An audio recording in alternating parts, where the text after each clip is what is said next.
चलो। प्रणाम चाचा। खुश रहा आवा बैठा। प्रणाम भैया। देखा तोहनी के हमार बात सुना। चुनाव आ गइल बा, वोट सोच समझ के देवे के बा। अब की बेर चुनाव में लोटा विधायक भी खड़ा बा, लेकिन अब की बेर हमनी के अपन वोट विधायक लोटा प्रसाद के नइखे देवे के। हमनी के वोट ऐसन आदमी के देवे के पड़ी जो हमनी के सुख दुख में साथ देवे। अगर हमनी के वोट लोटा प्रसाद के ना देहल जाई तो का ऊ काल भैरव के देहल जाई का? न काल भैरव के न लोटा प्रसाद के। हमनी के वोट सुनील सारंग के देहल जाई। मास्टर साहब, रउआ काल भैरव के स्कूल के मास्टर बानी और ओकरे खिलाफ रउआ वोट देने के कहतानी, और ये बात अगर काल भैरव के पता चली तो वो अपने के छोड़ी। हम तो सिर्फ काल भैरव के स्कूल में काम करेनी, ओकर गुलाम तो नानू हई। आज हम वह बोला तानी जो हमनी के खातिर, समाज के खातिर, ये गांव के खातिर उचित बा। और सच बोले खातिर केहू हमार जान भी ले लेवे तो हमरा कोनो डर नहीं खे। और तोहनी के भी केहू से मत डे रहिया, काहे कि जब गरीब के खून बहेला त जलजला आ जाला। जलजला अपने के लइका हमरा के बियाह के सपना दिखाइलस, हमरा साथे मौज मस्ती कैलस। आज हमरा पेट में बच्चा पल रहल बा। रउआ हमरा साथे न्याय करी, हमार अपना बेटा से शादी करा दी। बहुत गलत कैलस हमार बेटा तोरा साथे। बहुत बड़ा पापी बा हमार बेटा। तोहरा न्याय जरूर मिली। तोहरा न्याय दी हमारी रिवॉल्वर।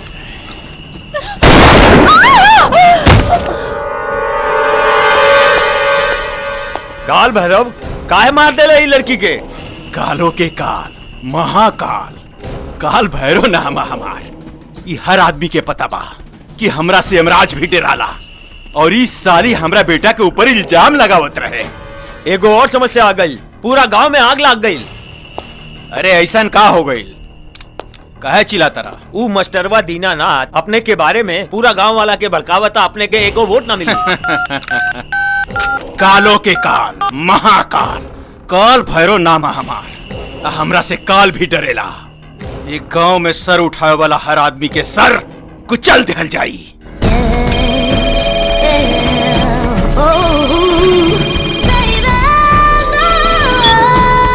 बोली बाबूजी। तू कहाँ बड़ा बेटा? हम अपना दोस्त सन के संगे बानी बाबूजी। दोस्ती यारी छोड़ा बेटा, हमनी के ऊपर एगो प्रॉब्लम आ गई बा। उस साला हमनी के टुकड़ा पर पले वाला दीनानाथ मास्टर हमनी के विरुद्ध गांव वाला के भड़का रहल बा। उस साला के उठा के ले आवा, ओकर सर कुचलल बहुत जरूरी बा। मास्टर दीनानाथ का हम पूरा गांव के लाके रुआ कदम में डाल देता नहीं।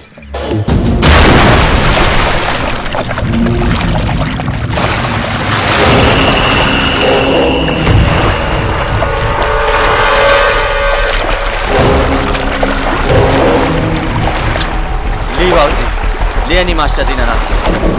अरे मास्टर, हमनी के टुकड़ा पर पलता रे, हमनी के देहल खाता रे। अब बाप बेटा मिल के गांव वाला के हमनी विरुद्ध भड़का होता रे। का बात बा? मास्टरी छोड़ के नेतागिरी करबे का रे? सच बोलल कौनो पाप ना हा काल भैरव। मासूम जनता के साथ तू और विधायक धोखा दे रहल बाड़े। गरीब जनता के लिए सरकार से जितना भी सहयोग मिलल ऊ सब तोहनी के मिलके खा गईले। अच्छा भाषण झाड़ता है। चाचा जी, एकरा के भाषण का सुनाता नहीं। रहुआ कही तो एकरा के 6 इंच छोट कर दी। मोहन ठीक कहता बाबूजी, कबो कबो छोट चिंगारी भी पूरा साम्राज्य के जला के रख कर देवला। ऐसा ना होके ई मास्टर और एकर बेटा हमनी के बर्बादी के कारण बन जाए। का रे मास्टर, का कइल तोरा साथे? मार देहल जाओ कि छोड़ देहल जाओ? काल भैरव, घमंड रावण के सोना के लंका के जला के राख कर देहलस। तू का चीज बाड़े? सच्चाई के दबावे के कोशिश मत कर, ना ता गरीब जनता तोहरा बाप बेटा के तबाह कर दी। यादव, मार त साला के 50 जूता करा मुड़ी पर, तब एकर भाषणगिरी बंद हुई। ई ता तू ठीक काल भैरव, तू एक मास्टर की बेइज्जती करता है। कपो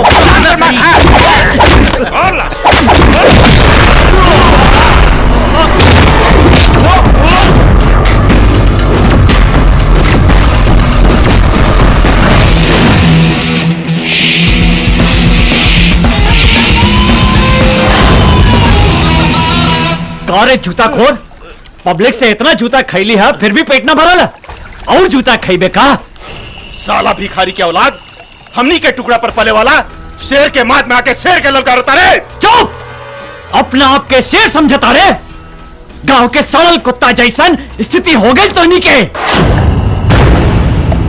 अब की बेर के चुनाव में टोनी के एगो वोट न मिली। ए साला के टुकड़ा टुकड़ा करके कुत्ता के खिला दे। चुप!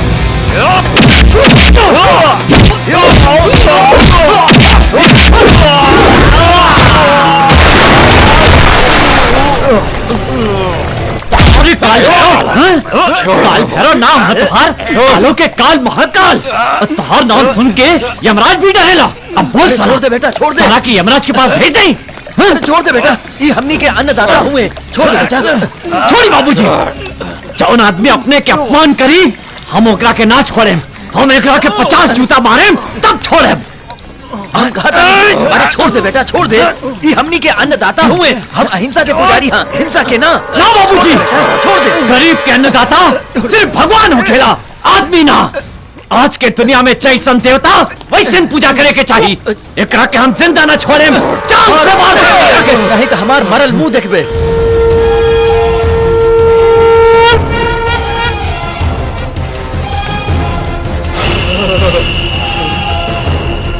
हमरे पर होता मत साला के।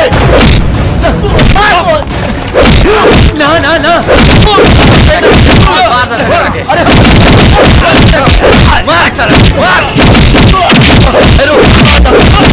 छोड़ो बेटा, पैर पकड़ मर जाए। छोड़ा ओकरा के, हमार बेटा मर जाए मालिक, ओकरा के माफ कर दा। तोहरा हमरा पैर पर अपन नाक रगड़ के पड़ी, तब हम तोहर बेटा के छोड़े। बल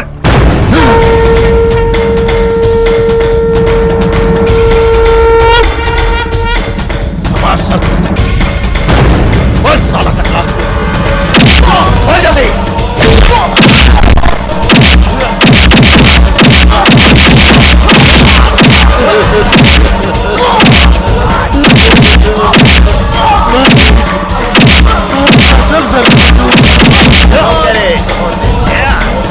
सब सर्द मंजूर बा मालिक। चाट चाट पहलवान चाट। ना बाबूजी, हमारे खून के एक एक कतरा निकल जाए दे, लेकिन रहुआ ऐसा काम मत करी। जौन सर भगवान के आगे झुकेला, रहुआ ऐसा कुत्ता लोग के सामने मत झुकाई। सियानी बिल्ली खम्बा नोचे। साला हमनी के गिरबान पर हाथ उठा ले। हमनी के लगे टाइम बहुत कम बा दीनानाथ। नाक रगड़।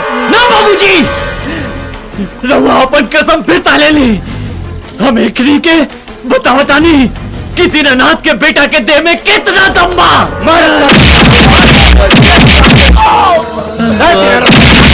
नाक रगड़ साला रगड़ बाबूजी, ना बाबूजी, बाबूजी ना। रगड़ रे साला रगड़। धीरे धीरे चाट। बाबूजी, साला ना चाट मत करो बाबूजी।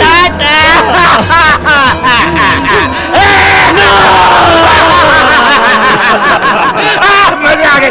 चाट रे चाट चाट चाट चाट। निकल गई साला के साला हेकड़ी। चले जो अपन बेटा के यहाँ से दीनानाथ। सुन, और आज के बाद गांव वाला कभी विरुद्ध मत भड़काइए, ना तो तोरा के जिंदा ना छोड़े। और आज के बाद तो और बेटा एक गांव में लौके के ना चाहिए, ना तो तोर पूरा खानदान के जला के राख कर देंगे। साला हमनी से कैसे पंगा। हमनी के टुकड़ा उठ बेटा उठ, चल यहाँ से। फिर दोबारा आईली तो टांग तोड़ दे। आईलू मजा करा। साला हमारा बाप के गिरबान पे हाथ जड़त ला। क्या हो? ये नो हमनी के विरुद्ध आवाज उठावत रहे, सारा गांव वाला के भड़कावत रहे। निकल गई सारा हेकड़ी। हमनी के विरुद्ध इस सारे बस एक ही आदमी आवाज उठा सकता, उस साला बाटे विधायक। हम ऐसा चाल चलने बानी, साला अपन बेटी के बिया हमरा बेटा के साथे करा देलस, और ओकरा बाद अगर साला मंत्री बन गई तो सारा ब्लैक मनी 2 नंबर के धंधा आराम से हमनी कर सकते।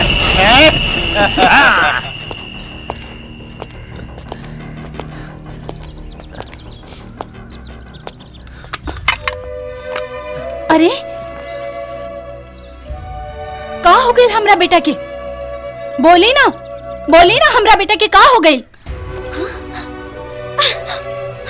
का भइल भैया? का भइल बाबूजी? भैया के इतना छोट कैसे आ गए? अरे तू चुप रहा, हमरा के कुछ ना भइल। बाबूजी के परेशान मत करा। तोनी के भीतर जा तोनी के। यशोदा, तू राजा के कपड़ा सरिया दा। ई कल सवेरे पंजाब जाई। पंजाब? का गलती कैलस हमार बेटा जे पंजाब के बात करत आनी? बोली काहे चुपचाप बानी? काहे एकरा के पंजाब भेजे के बात करत आनी? बोली काहे चुपचाप खड़ा बानी? अपने की खामोशी ही बतावता लड़का के ये हालत के कारण अपने बानी अपने। अरे माई, तू बाबूजी के परेशान मत कर। चल है हवा, तू हमार बात ध्यान से सुना। ये हमार दुश्मन नानू हवन, ये हमार जन्मदाता हवे। इनका पूरा अधिकार हमरा ऊपर बा। आज से बाबूजी जे हमरा के कहिए हम उहे करब। चुप! तोहरा के 9 महीना अपना कोख में रखनी, 5 साल तकले अपन छाती के दूध पियाईनी तोहरा के शेर बनावे खातिर। तू हमार बेटा है, हमार बेटा क्या करो डर से ये गांव छोड़ के ना जाई। ता तू का चाहता रू? अपन बेटा के चिता देखे के चाहता रू? हमार कंधा हमार बेटा के अर्थी से झुकावे के चाहता रू? तोहरा में ताकत बा काल भैरव विधायक और शक्ति सिंह के सामना करे के? ना, हम मजबूर बानी यशोदा। अगर राजा सवेरे तक ही गांव छोड़ के ना गए ता ओकनी हमनी के गोली मार दी हसन।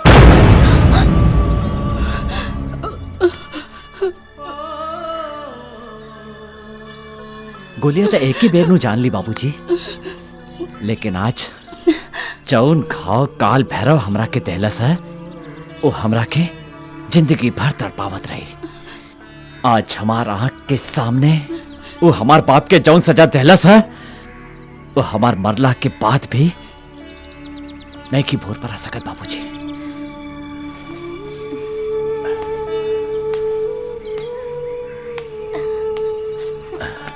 बेटा, तोहरा जिंदगी के आगे काल भैरव के सजा बहुत कम बा।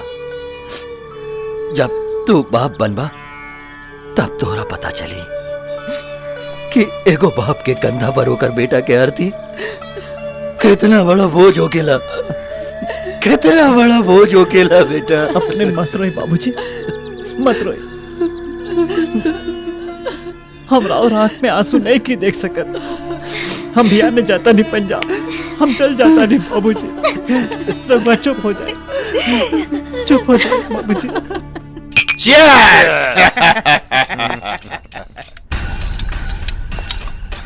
आज के बाद कोनो भी गांव वाला आंख उठा के ना देखी। ऐसा मत बोला शक्ति सिंह, पूरा गांव वाला विरुद्ध बा हमनी के। बकवास बंद करा। केहू कुछ ना करी हमनी के। हमनी लगे कोई ऐसा प्लान बा कि अब की बार के चुनाव में भी वोट हमनी के विधायक के ही मिली। अब विधायक जीतिए, हमनी के राज करिए। इका कह तरह काल भैरव भाई, हमरा तनी समझा के कहो। हम बताओ तानी। देखा विधायक, जब तक ले उंगली खुला रहेला नु तब तक लेकर के उंगली कहल जाला, लेकिन जब ये बंद हो जाला तो लोग एकरा के मुक्का कहेला। मुक्का आई जब मुक्का के ऊपर पड़ जाला नु तो अच्छा आदमी ऊपर उठ जाला। पहेली मत बुझावा काल भैरव, साफ साफ कह कि का कहल चाहता रह तू। देखा विधायक जी, हम ही कह के चाहता नहीं कि हमनी दोनों जने मिल के चुनाव लड़ल जाओ और चुनाव जीतला के बाद तू मंत्री बन जा।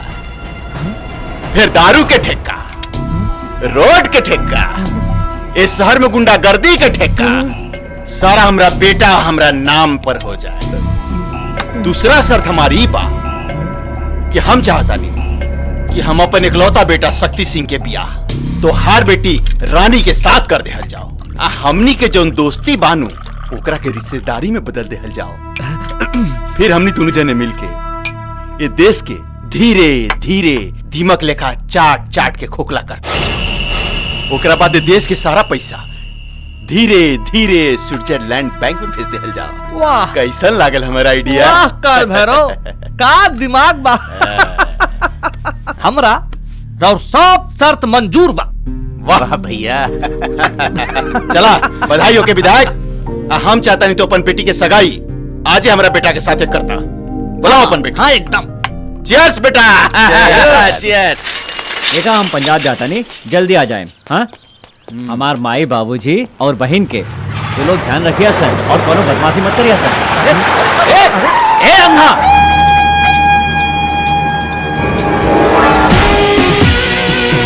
कौन बारे आंख नहीं खे का? Bloody bastard, what do you mean? गाली किसको दिया? हम गाली देने उतर गाड़ी से। मुंह संभाल के बात कर बदतमीज लड़की। तरह के गाड़ी चलावे के आइडिया नहीं का? तू आपन मुंह संभाल के बात कर। तू हमरा के जानत नहीं खे। हम ही शहर के सबसे बड़ा बाहुबली काल भैरव के होके वाला बहू हई और शक्ति सिंह के पत्नी हई और विधायक ज्वाला पांडे के बेटी हई। तू विधायक के बेटी हो तो हमरा के जान से मार देबू? ये रास्ता तो हाथ बाप के हका। यू नॉनसेंस, मुंह संभाल के बात कर।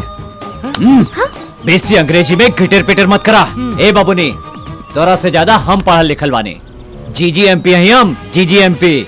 जीजीएमपी का मतलब समझ लू, घीच घाच के मैट्रिक पास। अब समझ में आ गई हमारी डिग्री। अगर हम अंग्रेजी झाड़े लागब तो तोहार सब कुछ छड़ जाए। गांव में आ गई बाड़ू, गांव की भाषा में बात करा। चला माफी मांगा हमरा से। मांगा माफी? माफी? हाँ। यू मीन से सॉरी? सॉरी माय फुट। आज से हमनी के समधी बने जात मानी जा। आज शक्ति सिंह के हमार बेटी रानी के साथ सगाई के के बाद हमनी के दोस्ती रिश्तेदारी में बदल जाई। काहे ना विधायक, काहे ना का बेटा। लेकिन हमरा को बात समझ में ना आइल, हमार होखे वाली बहू कहाँ रह गई, अभी तक पहुंचल ना? अरे काल भैरव भाई, अरे रानी राउर होखे वाली बहू हिया ता ज्वाला पांडे जी की बेटी भी हिया। हमरा लगे खबर आइल हा, वो घर से चल चुकल बाड़ी। अच्छा आओ ता हमार बहू के इतना जोरदार पार्टी। अरे का हो गइल हमार होखे वाली बहू के? का हो गल बेटी? अरे रानी का हो गल तोरा के का कइलक हा बतावा? हमरा क्यों जिंदा चाहिए? हम ओकरा खून से अपन हाथ धोए के चाहता नहीं। ये का बोलतिया? केकरा खून से हाथ धो के चाहतिया? अरे कुछ समझ नहीं ना भाई। रानी तू का कहे के चाहता रू? केकरा खून से हाथ धो के चाहता रू? के का कइलस? हम ओकरा के नहीं खींचिनत। ओ हमर बहुत बेइज्जत कइलस ह। ये पता लगाओ सन कौन हमरा रानी के बेइज्जत कइलक हा? तू हमरा के तनी एक बेर ओकर नाम बता दा। साला के चीड़ फाड़ के ओकर खून पीछा में कौन बाटे? कहा तू केकरा से बड़ी तरह का भइला? भूकल बताले सह वो दीनानाथ मास्टरवा के बेटा रानी बिटिया के रोड पर नचवा नचवा के बहुत बेइज्जत केले सह। उस साला के इतना मजाल कि हमरा घर के इज्जत के साथे खेले। शक्ति बबुआ, खड़ा खड़ा यहाँ तू मुंह का देखत बाड़ा। हमार बेटी के बेइज्जती हो गई, जाके गोली मार दो ओकरा के। ठीक बा। ना शक्ति, तू ओकरा के ना मरबा, ओकरा के हम मारेम।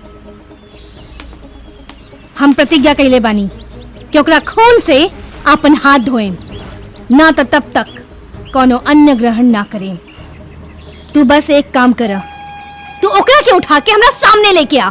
हम साला के पूरे खानदान को 6 इंची छोटा कर दे। हम साले के अभी लेके आवता नहीं, तू चिंता मत करा। चला सरे गाड़ी निकाल। जासन बेटा अब खाली हाथ मत लिया सन, उठा के लाओ सन ओकरा के साले के। तो चिंता मत करी, हम अभी लेके आवता नहीं साले के।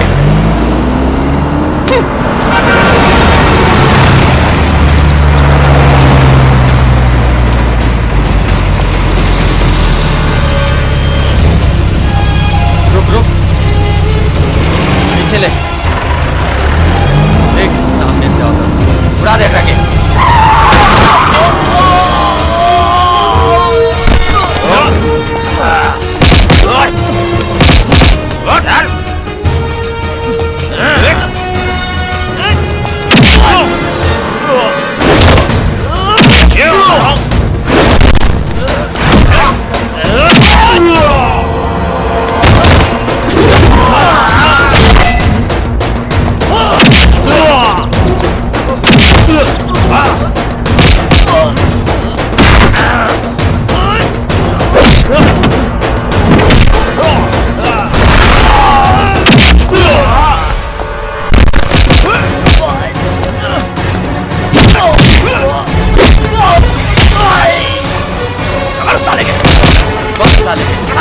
गाड़ी में बांध रखे।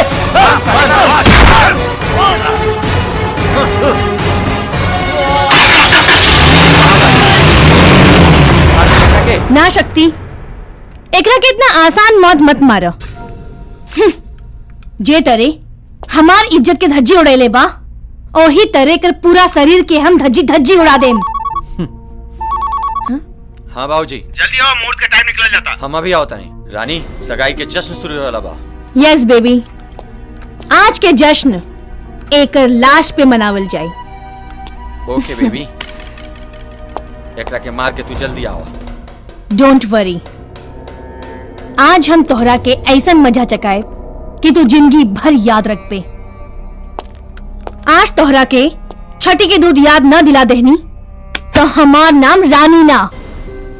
माई कसम रानी जी, आज तक की दुनिया में कौनो माइका लाल ऐसा पैदा ना भइल जे राजा यादव के छठी के दूध याद दिला देवे।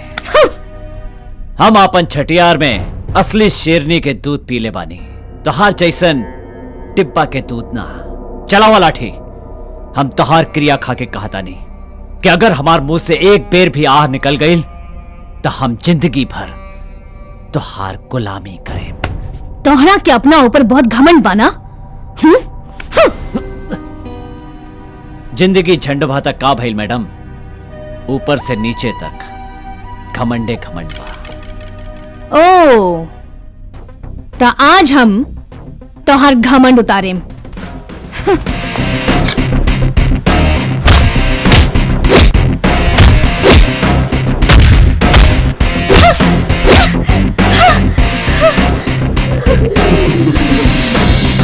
थक गई लू, तनी आराम कर ला, आपन माथा के पसीना पोछ ला। एगो बात कही मैडम, तोहार कसम मजा ना आयल। तोहरा के देख के हम सोचत रहनी कि तोहरा से पिटाई खावे में बहुत मजा आई, लेकिन हमरा बुझाता कि हमरा ऊपर फूल बरसता। ऊपर से तो बहुत गर्म लगता, लेकिन अंदर से एकदम ठंडा। सोचत रहनी कि हम तोरा साथे ब्याह करब, लेकिन तू ई भोजपुरिया मर्द के जोर बर्दाश्त नहीं कर सकत। वो थोड़ी का आदमी, तू हमरा साथे ब्याह करे के सपना देखता रे? हाँ, सपना तो ना मर्द देखे ले मैडम, हम वो मर्द बानी जिस सपना के सच में बदल देवे नहीं। अगला लगन में हमार तोहरा साथ ब्याह पक्का। ब्याह तो हम भिया नहीं कर लेते, लेकिन का करी, अभी खरमास चलता नो। कुत्ता कमीना हरामखोर, आई विल किल यू। अरे रे रे रे रे रे, हम तोहार होके वाला पति हैं, और हमने के समाज में अपना होके वाला पति के कौनो भी औरत गाली न देवेली। ओ, तू यहाँ से बच के जाइबे तबे ना हमार पति बनबे। अरे हमरा तोहरा से प्यार हो गई बा, यही से तो यहाँ बानी। ना तो तोहार सारा खानदान हमार कुछ नहीं क्यों खा सकत। इतना मार खैला के बाद कौन चक्की के आटा खैले बाड़ी रे जो तोहरा के दर्द नहीं खे होत? ई तो हमरा साथे ब्याह कैला के बाद पता चली। ए मैडम, हम तोहरा के गारंटी देत बानी कि एक के बेर में तोहरा के 9 महीना खातिर छुट्टी कर दे। यू, हम तोहरा के गोली से उड़ा देम। ए मैडम, ई देह गांव के माटी से सनल देह है, वज्र से भी ज्यादा मजबूत। एक बेर गोली चला के देखा, वो छटक के निकल जाई। फिर तू का गोली चलेबू? तोहार तो हाथ कम कपात बा। अब कहीं तोरा के हमरा से प्यार तो नहीं क्यों हो गई? स्टूपिड, प्यार प्यार तो का तू हमरा नफरत के भी लायक नहीं खे। You, yes dad. मुहूर्त निकल जाता बेटी। हाँ, हम तैयार होके आ रहल बानी। ठीक बात।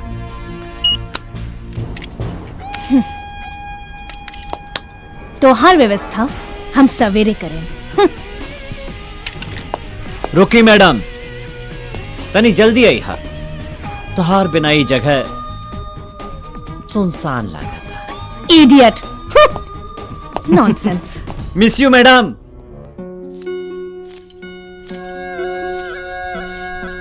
आवा बेटी आवा।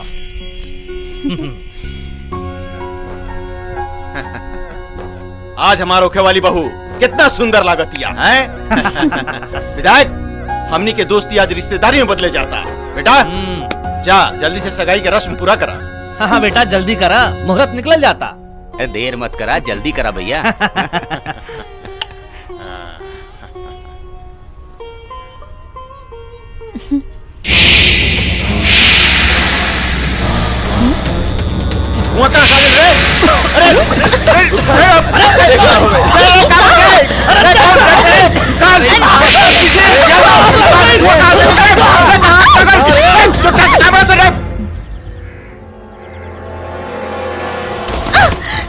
छोड़ दो हमरा के।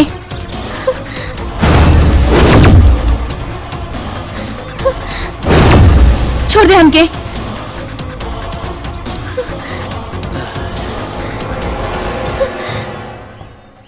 अच्छा बतावा, सुहागरात आज मनेबू या बिहाने? खबरदार जे हमरा के छू के कोशिश भी कैले तो ठीक ना होई, बुझला? भैया बियाह के पहले छक्का होखेला, सगाई होखेला, ओकरे बाद लड़का के तिलक होखेला। ई ला भैया भौजी के अंगूठी पहना दा। ओ लादा हाथ। अरे हाथ दे दा। अरे दे दो हाथ, दे दा। छोड़ो, मुहूर्त के टाइम छोड़ो निकल हमके।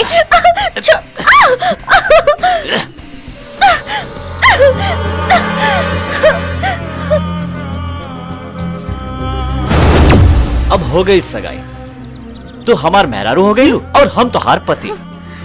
और भिया ने तोहरा घरे बारात लेके आई और बिदागरी करके ले जाए।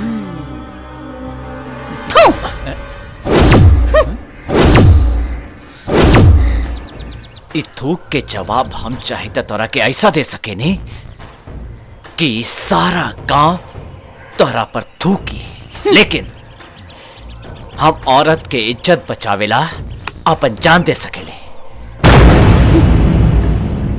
लेकिन हमनी के ओकर बेइज्जत नहीं कर सकत। जा आज हम तोरा के छोड़त आनी, लेकिन एक हफ्ता के बाद तोहरा घरे बरियात लेके आए। कह दिया अपन बाप से। और हाँ, जाए से पहले तू अपन प्रतिज्ञा पूरा कर ला। तू प्रतिज्ञा कैले रहलू ना कि जब तक हमार खून से अपन हाथ न धोबू तब तक जल अन्न ग्रहण न करबू। अरे अब तो हर पति होके के नाते तो हर चीज पे ध्यान देवल हमार फर्ज बा ना।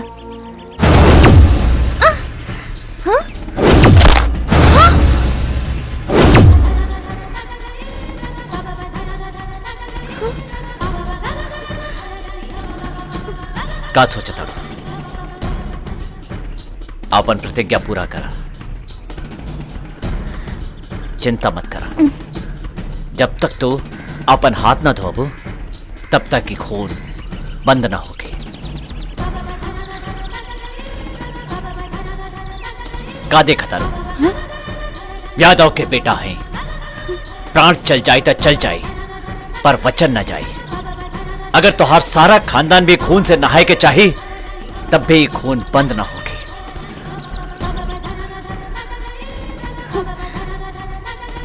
धोला अपन हाथ, अपन प्रतिज्ञा पूरा कर।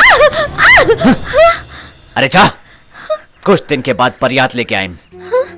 अरे खड़े खड़े का देखा ताड़ू, घरे जा।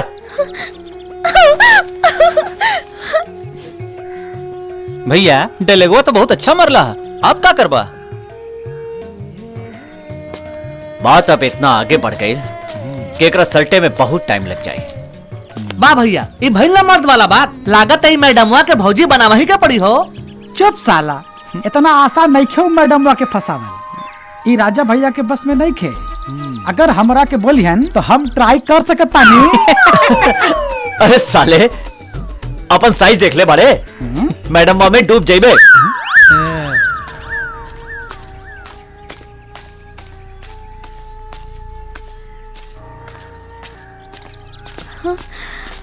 अरे रानी। हाँ? शक्ति, अच्छा भैल तू मिल गई।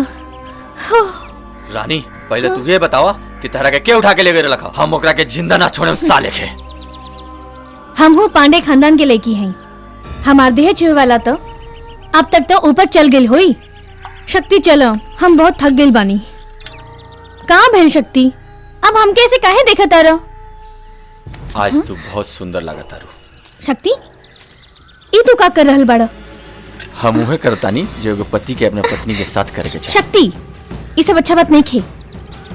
सुने नहीं। शक्ति छोड़ो।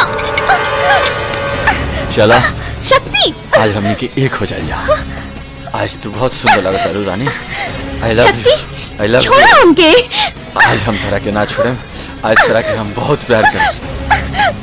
छोड़ो शक्ति हमके। छोड़ो हमके। जंगल में मंगल बने। छोड़ो हमके। I love you baby।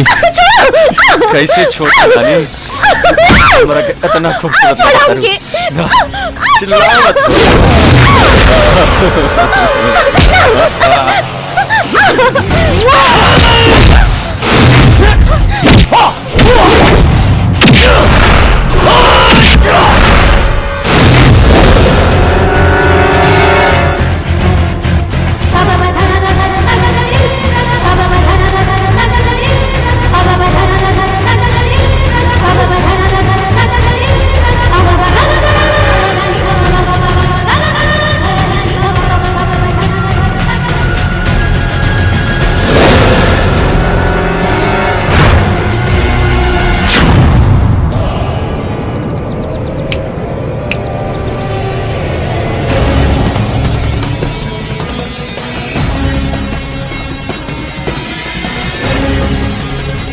कारे साला, तहार बाप महतारी औरत के इज्जत करे के नहीं के सिखौले? ई हमार होखे वाला मेहरारू हिया जे चाहम से करम। ई तोहार होखे वाला मेहरारू हिया। तका तू इनकर खुलेआम इज्जत लूट पे? साले, आज हम बतावतानी कि औरत के इज्जत कैसे कई जाला।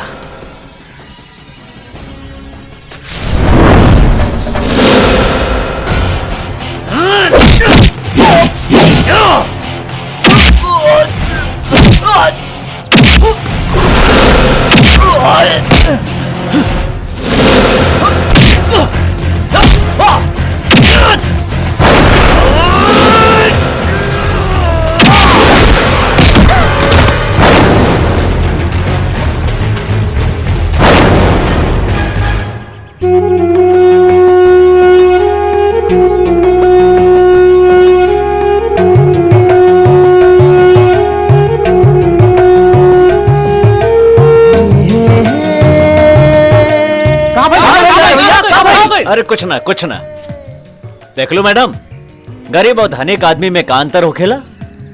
गरीब अपन इज्जत बचावे खातिर अपन जान दे देवेला, और धनिक अपन होखे वाला मेहरारू के इज्जत लूटेला। बुलेट, इनकरा के घरे छोड़ के आ जाओ। भैया हमनी के अकेले डर लगा था, चला ना साथे। अच्छा ठीक बा, जो वादा किया वो निभाना तो पड़ेगा ना। का मैडम चलें? कहा सोचताड़ो? चलिए आप।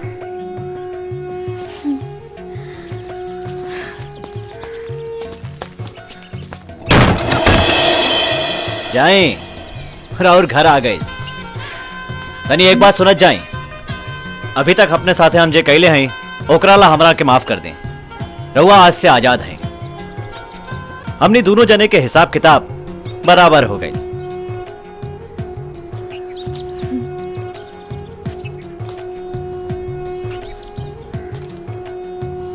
भैया ये तो बड़ा घमंडी लड़की बिया। तू एकर इज्जत बचैला ह और धन्यवाद भी ना देलस और मुंह घुमा के चल गई। हम कहले रहली नु कि ई माल जय भैया से पट्टे वाला नहीं खे, बुझला? ई चाइनीज मोबाइल बिया, एकर रूट हमेशा व्यस्त रहेला। मोबाइल नु चाइनीज बा, बाकी सिम तो इंडियन बा। एक बेर यदि फंस गई लाइन धाए धाए लागे लगी।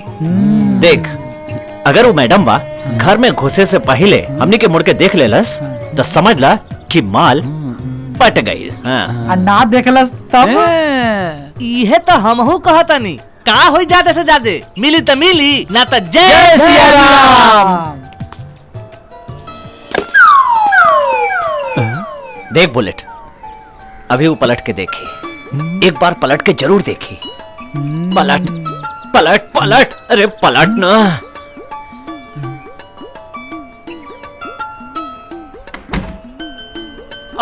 हुई है बाबा। ना ना पलटल।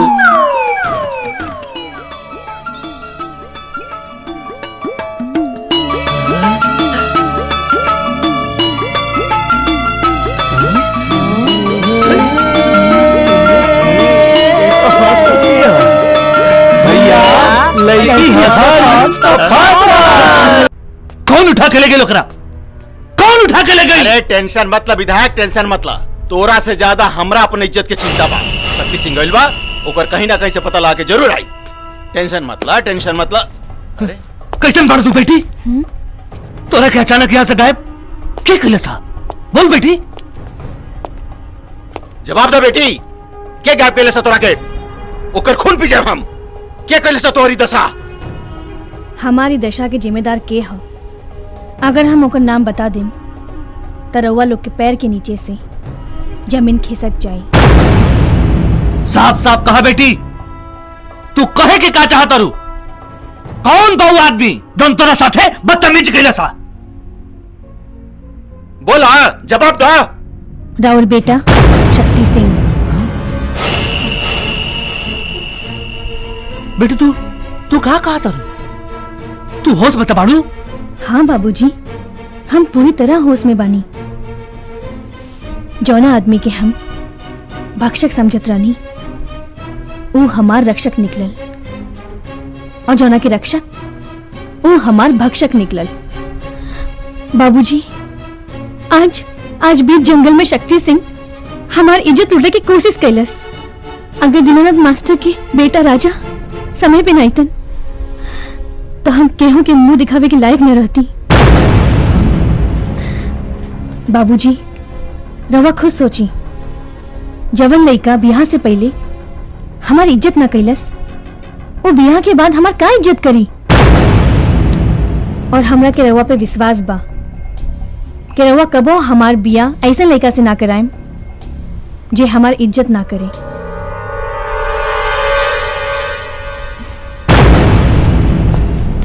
काल भैरव, देख ली अपने बेटा की करतूत। ए भाई, तू अब हमारा के टेंशन मत दे। हम बहुत शर्मिंदा बानी विधायक, अपन बेटा के करतूत से हम बहुत शर्मिंदा। अरे शर्मिंदा तो हम हो गई नहीं अपने बेटी की नजर में।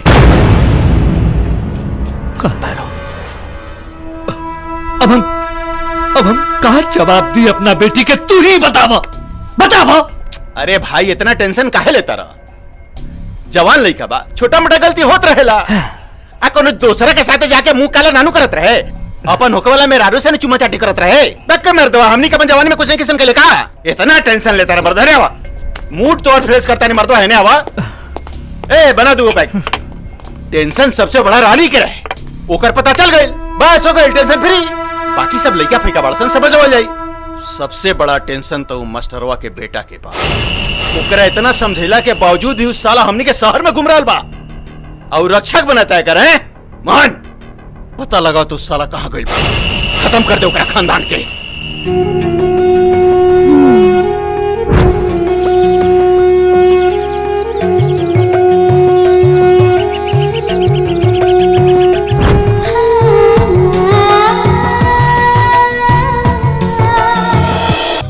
बबलू, उस साला राजवा के ढूंढ, ओकरा के जाके जान से मार दे। केकरा के जान से मरबा हैं?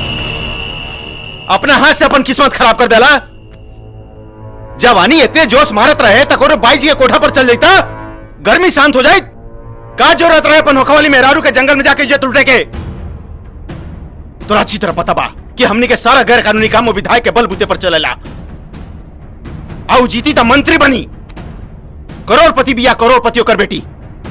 ओकरा से बियाह कैला के बाद करोड़पति बनबा करोड़पति। इतना मेहनत करके ओकरा साथे बियाह के सेटिंग करैले रहनी। माफ कर दी बाबूजी, गलती हो गई हमरा से। माफ कर दी। समझाओ मोहन इनकरा के, हमरा से माफी मांगला से कुछ ना होई। जाके रानी से माफी मांगस। रउआ चिंता मत करी, हम सब ठीक कर देम। सब ठीक हो जाएगा। ओकरा के पटावल हमरा बाएं हाथ के काम बा। I am fall in love and I just can't believe this कि प्यार इतना सुंदर चीज बा। एकरा साथे प्यार हो गइल बा अपने के शक्ति बाबू के संगे। और प्लीज उस स्टूपिड के नाम मतलब इडियट कहीं का। अरे रानी, अपना होए वाला पति के ऐसे गाली ना देवे के चाहिए। अरे छोट मोट गलती हो जाला भाई, माफ कर दा हमरा के।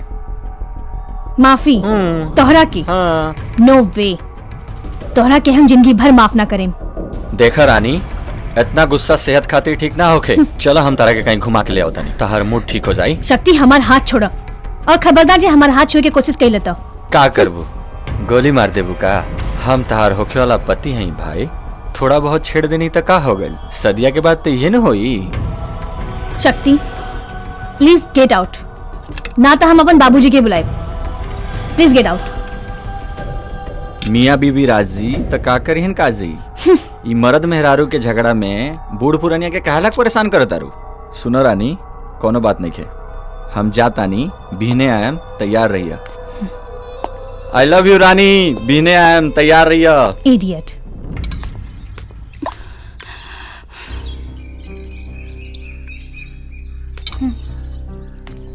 ला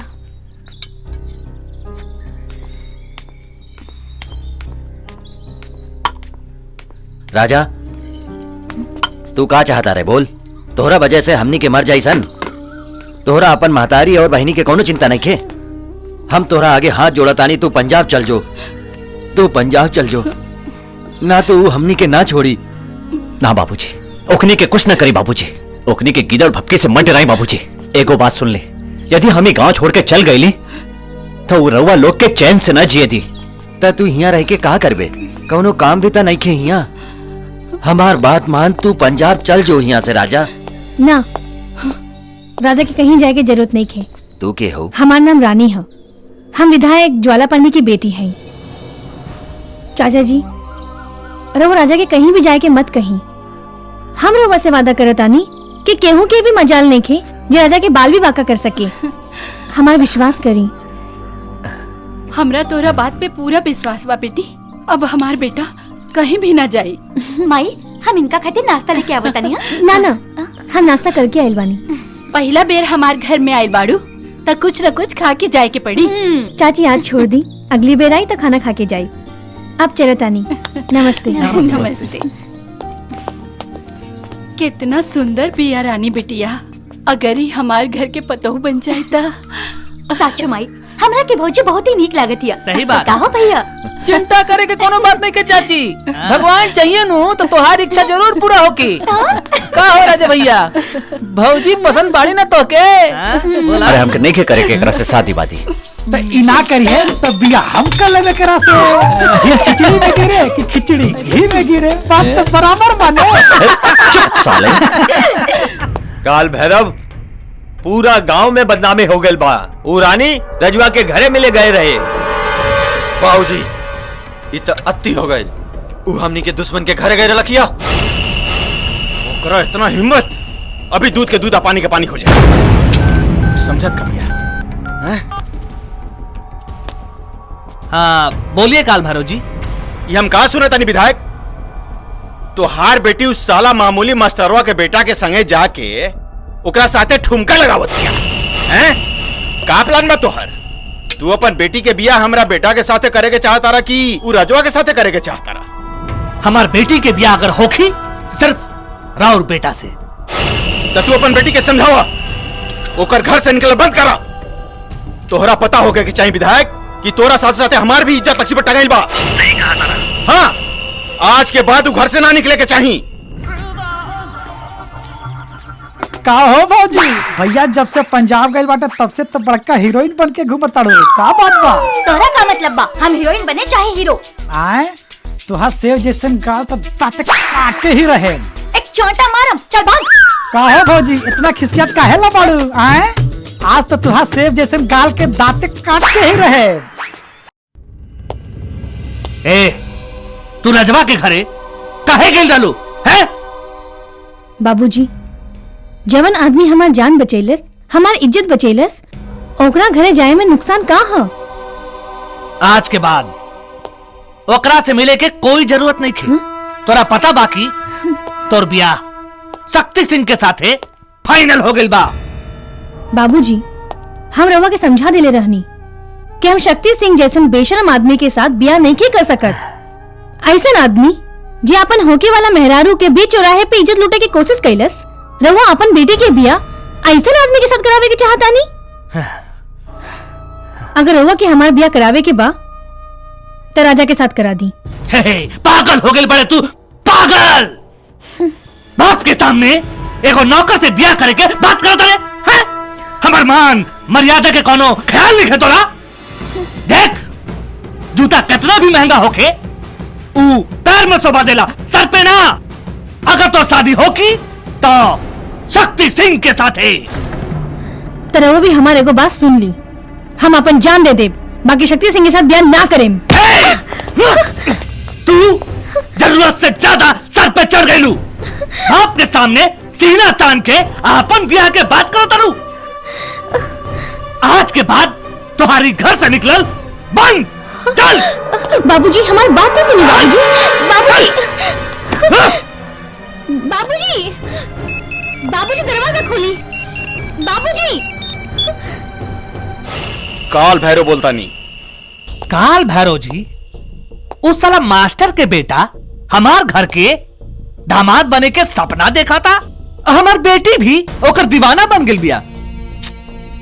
हम अपना बेटी के ब्याह के पहले उ रजवा के खानदान के बर्बादी देखे के चाहता नहीं। चिंता मत कर विधायक, काल उस साला के घमंड तुरता नहीं हम जाके।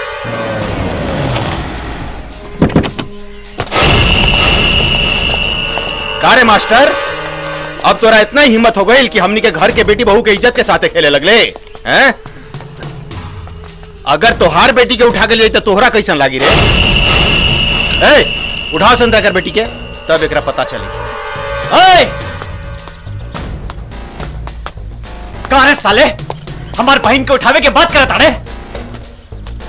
अरे छू के तो देख, हम तारा के ऊपर से नीचे तक चीर के रखते। अबे चुप साले, तू हमरा बेटी के साथ है डांस चमका चमका के गाना गावता रे तो ठीक बा। हमनी के तोर बहन के दे छू देव जा तो तू हमनी के फाड़ देबे। तोरा बहन के साथ नाच जा के औलाद, हमरा साथे नाचना। हम तारा के ऐसा नाच नचाए कि जिंदगी भर ताथैया ताथैया करत रहबे। रे साला, तोरा शरीर में बड़ा गर्मी बारे, आज तो हम सारा खून निकाल देता नहीं। निकाल सकता बहन का कपड़ा रे? अरे साला तोर बेटा अपना बेटा पर हाथ उठाता और तू देखता रे, साले पूरा खानदान के गोली मार दे। छोड़ दी बाबूजी हमरा के। साला रजुआ, आज तोरा सामने तोरा बाप मातारी के गोली मारे, साले तोरा बाप का इज्जत ठोक देम साले।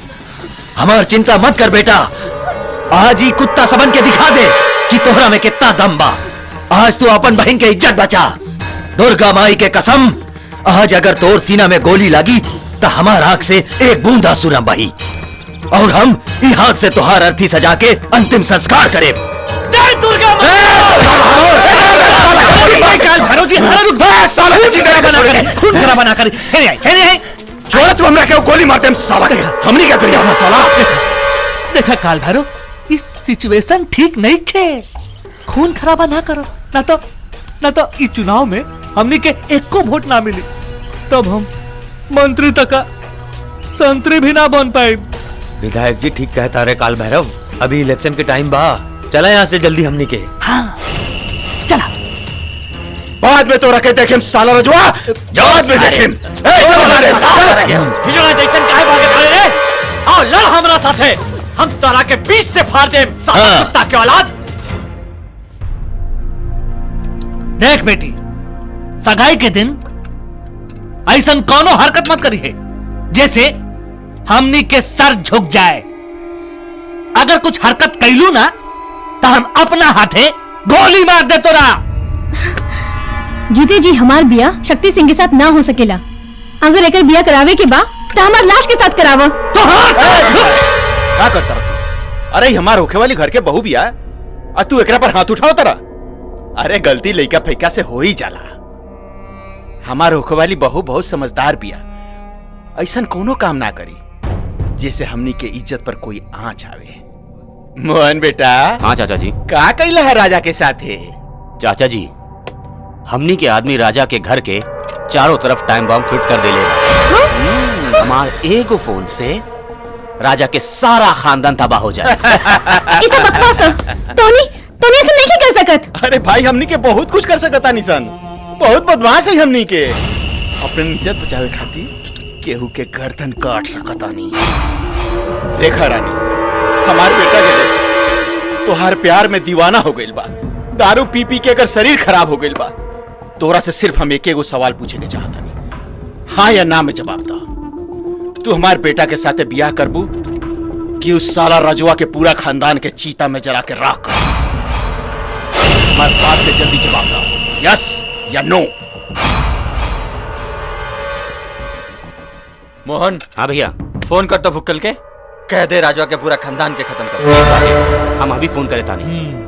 ना रुकी रुकी, राजा के छोड़ दी। ऐसा कुछ मत करी। बोला, तू हमारे बेटा से बियाह करके तैयार बाड़ू? रवा जे कहब हम करे खातिर तैयार बानी, बस राजा के छोड़ दी। राजा के कुछ मत करी। बेटा गुड गर्ल, मजा आ गइल है।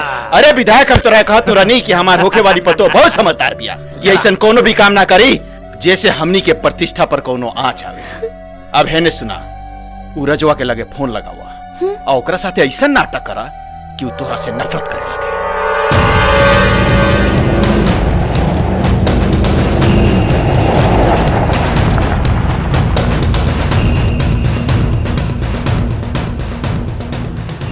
हमार बात याद रखिया, अगर तू कोनो भी नाटक कैलू ना तो हमरा भाई के हाथ में रिवाल्वर सीधा गोली राजा के छाती में लगी।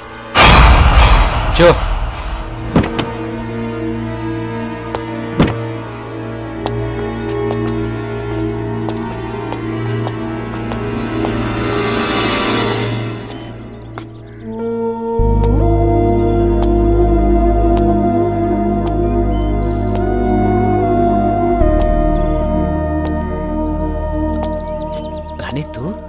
तू यहाँ कैसन बाड़ू? का बात बा? साला उ भौजी के बोलत हाथ काहे पकड़ा था। भैया तू कहा था गोली मार दी साले के। नहीं यार, कूल डाउन, सब ठीक हो जाए। तोहा के का लागता कि हम तोहा से प्यार करता नहीं? का इका का तारू? हाँ, और एक बात कान खोल के सुन ल, हम तोरा से प्यार ना नफरत करेनी, और आज के बाद हमरा से मिले की कोशिश भी मत करी है। रानी तू ऐसन काहे बोला तारू? तू हमरा से मजाक कर रहल बाड़ू? ये मजाक ना, ये सच्चाई है। रानी तू सच सच बतावा, तू जरूरी बात केहू के दबाव में क्या ताड़ू? बस एक बार हमरा के ओकर नाम बता दे, हम उस साला के जमीन में गाड़ दें। हम केहू से नहीं डरत, हम बार बार बोले कि हम तोरा से प्यार ना करेनी। ये सब कुछ तो हम अपन बेइज्जती के बदला लेवे खातिर तोरा से प्यार के नाटक कैले रहनी। अब हिसाब बराबर। आइंदा हमारे रास्ता में आवे की कोशिश भी मत करी है।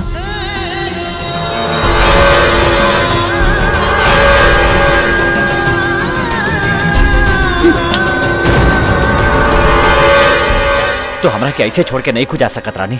बोला बोला, ये सब झूठा रानी, बोला।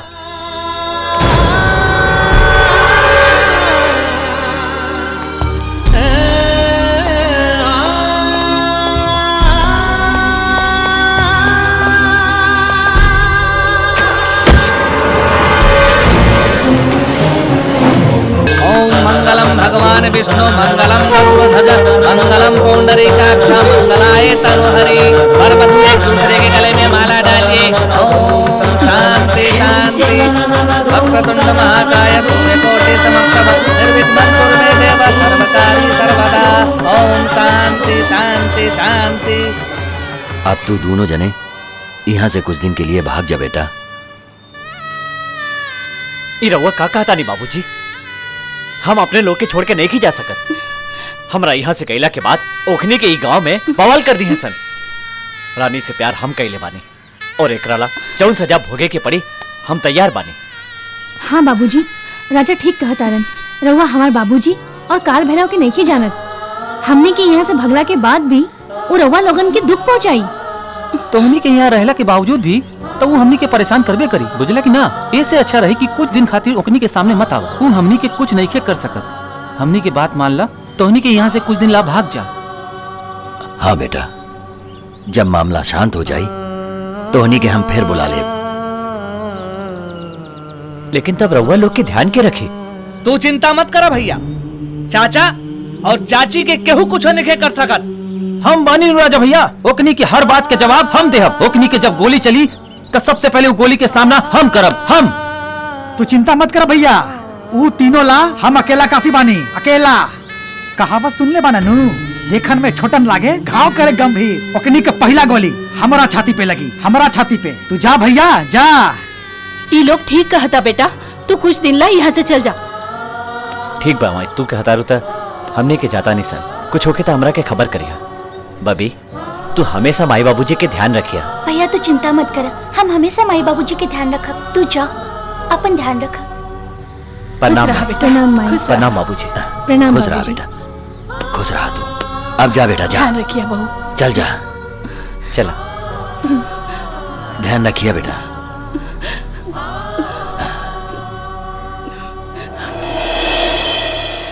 रानी का सोचता रो? राजा, हम ही सोचतानी कि कहीं केहू तोरा के हमरा से छीन न लेवे। ना रानी, ऐसा कबो ना हो सकेला। हम जब तक जिंदा बानी तोहरा के हमरा से केहू नहीं खींच सकत। विश्वास करा। आई लव यू राजा। I love you two.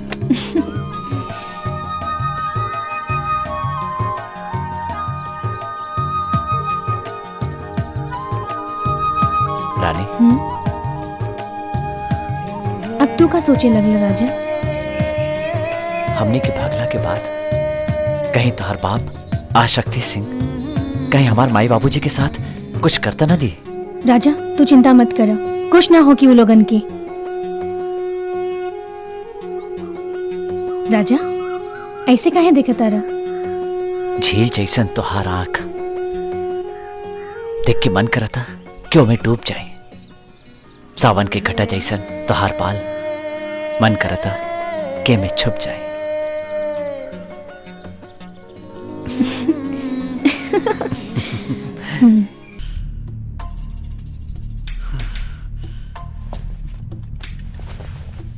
चाचा जी, का भेल बेटा, कुछ पता चला लोकनी के? हमनी के सारा शहर के चप्पा चप्पा छान मारनी, कहीं पता ना चलल। तू कुछ बोलत कहने का विधायक? कहां गई तहार बेटी?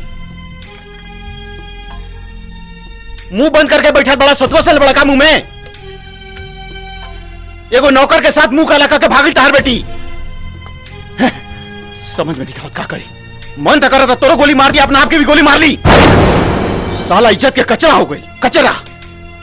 ना बाबूजी, इज्जत के कचरा तो वो मास्टरवा के बेटा कैलसा। आज हम ओकरा पूरा खानदान के जान से मार दे। रुक जा सकती, रुका। अब सिर्फ रजवा के खानदान के ही ना, हम अपना बेटी के अपना हाथ से मारे। वो हमरा कहीं मुंह दिखावे के लायक ना छोड़ला। रजवा के सिर्फ मारला से कुछ ना होई। जे तारे उस साला हमनी के इज्जत से खेले बा, वही तारे ओकर बहन के इज्जत उतारे के बा हुआ।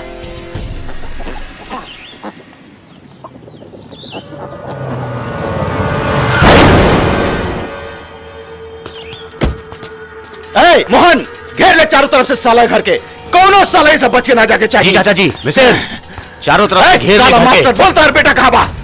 हमरा नहीं खे पता, और पता होके भी तो हम ना बताए। दीनानाथ, देख हम तोरा सामने रिक्वेस्ट और हमरे साथे हमार बेटा के बियाह के कार्ड हर शहर में चारों तरफ पड़ चुकल बा। आ तो हर बेटा हमरा पतो के हमरा घर से उठा के लेके भाग के आइल बा। अब चुपचाप हमार बहू के तू बता दे पता, हम चुपचाप यहाँ से चल जाए। दीनानाथ, ये हमारी इज्जत के सवाल बा। हम ई बात के आगे बढ़ावे के नहीं चाहत। बता दो हमार बेटी कहाँ बिया? हे विधायक, तोहर बेटी के बियाह जेकरा संगे होके के रहे वो हो गई। तोहर बेटी जेकरा घरे के बहू बने के रहे वो बन गई। अब कैगो बियाह करबे अपना बेटी के? ए मास्टर, तोरा सारा खानदान के गोली से उड़ा देम साले। तोहर धमकी से मोगा डरात हुई, हमार जैसन मर्द नहीं। चला गोली, तोरा बंदूक के अंदर जितना गोली बा सब चला के देख ले, तब हो हमार बेटा पतोहू के पता न जान सकबे।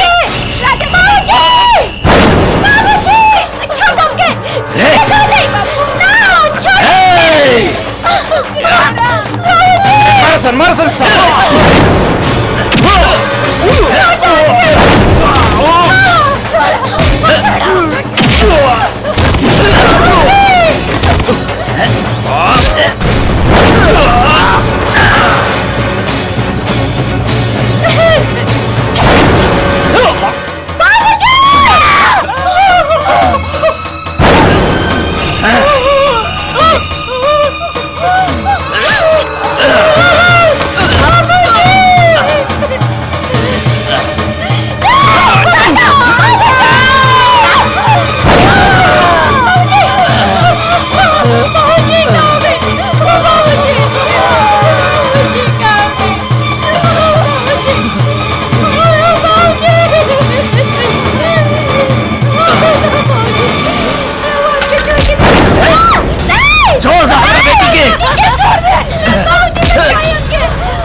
तू नहीं रे साला छटंकी।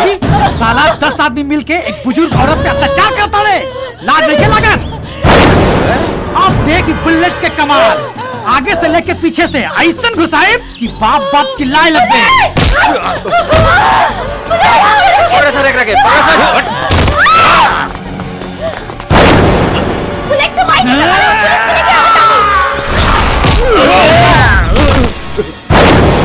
आओ आगे पीछे मार के तोहरा के सुला होता नहीं। आओ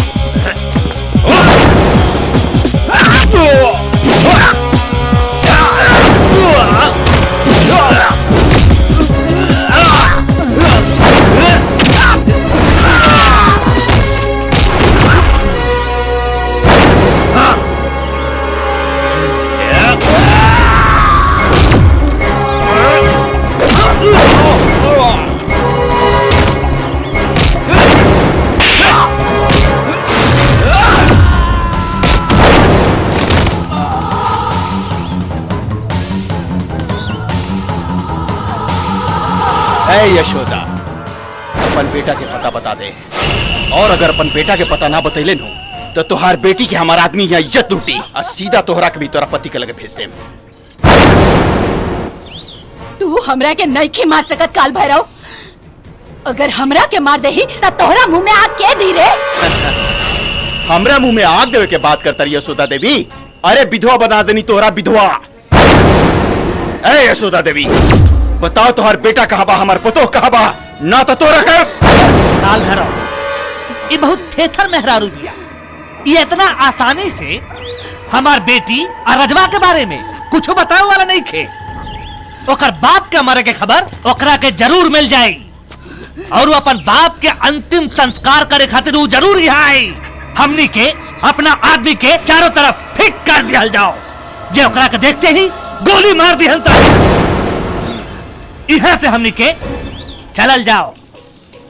राजनीति इहे कहता। तू ठीक कहता रहा विधायक। साला विधवा के पीछे टाइम बर्बाद केले से कोनो फायदा नहीं है। और भी जगह छापा मारल जाओ, पता लगाओ जाओ कि कहाँ भी हमार पतो आए कर बेटा। कैसा हो मंदिल, तोहनी के चारों तरफ ध्यान रखा सन।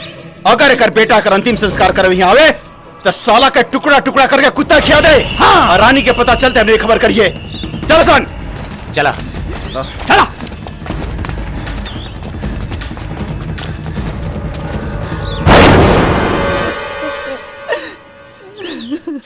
चली चली एला नहला। चला ही लाइक का क्या बात बा। चली चली चली चला हो। आहा, वाह वाह, ही लाइक का। दरोगा जी जल्दी चलिए, वो लोग हमरा बाबूजी के मार देले बा। के मरला सा तोहार बाबूजी के?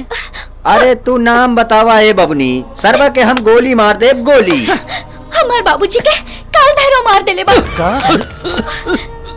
काल भैरव मत कहा बबनी, भैरव बाबू कहा। काहे के वहाँ के हमनी के अन्नदाता आई, और बिना कसूर के ऊ ता एगो झापड़ भी ना मारे ले, ता तोहरा बाप के गोली कैसे मार दे ले? हमरा और भाषण सुने यहाँ नहीं खियाई। रउआ हमरे साथे चले क्या हम एसपी साहब के लगे जाए? ओहो, हम तो डराइएगा एसपी नहीं। के लगे जाई। अरे एसपी साहब का करिए, हम बानी नू। अरे लावा हो, लावा भाई लावा। बबनी के तनी हम रिपोर्ट लिखी। दादा पेन दा। हाँ हाँ, बोला बोला बोला। हमरे पास इतना हाँ, समय नहीं अच्छा। थे कि हम रिपोर्ट लिख पाई। वो लोग सबके मार दी, हमरा और पैर पड़ता नहीं। अपने साथे चली।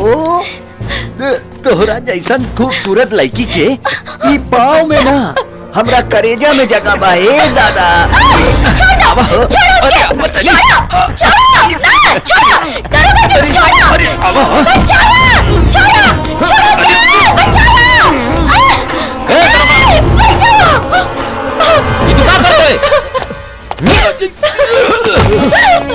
जब जब ही धरती पे पाप बढ़ेला तब तब कृष्ण के अवतार होखेला। जब जब ही धरती पर अपराधियन के अपराध बढ़ेला तब तब इंस्पेक्टर राम के जन्म होखेला। तोहनी जैसन पुलिस अफसर के वजह से हमनी के पूरा डिपार्टमेंट बदनाम बा। जोन थाना में न्याय और अन्याय के फैसला होखेला वहाँ तोहनी के अय्यासी की अड्डा बना देले बाड़ा। हमरा के माफ कर दे सर। तोहरा से तो हम बाद में निपटब। का नाम बा तुहार और का भइल बा तोरे संगे? हमार नाम गंगा है। कल भला हमार बाबूजी के मार देले बा। जल्दी चले इंस्पेक्टर साहब, ना तो हमार माइयों के मार दी। तू चिंता मत करा, चला।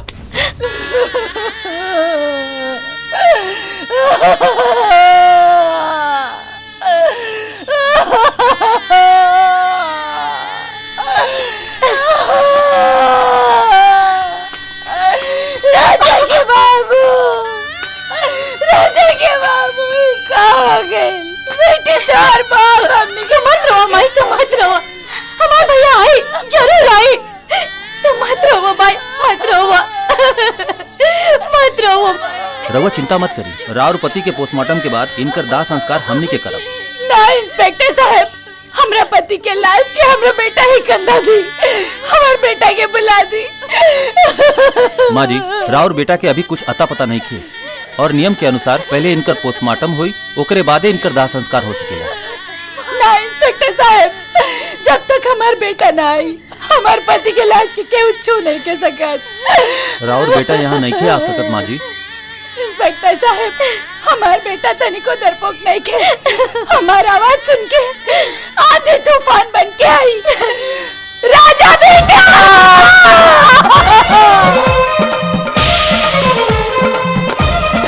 राजा बेटा।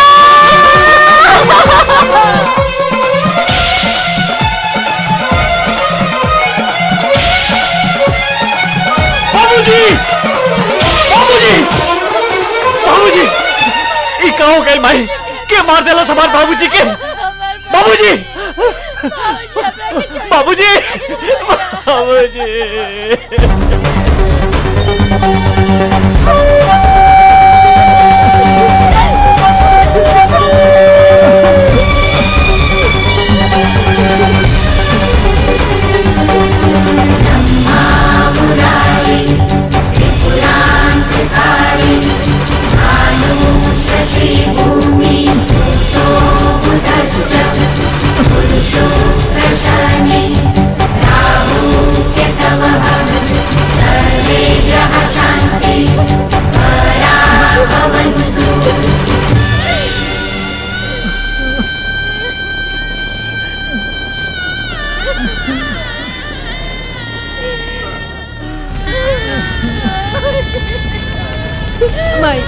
माई से बोलो अपना आपकी।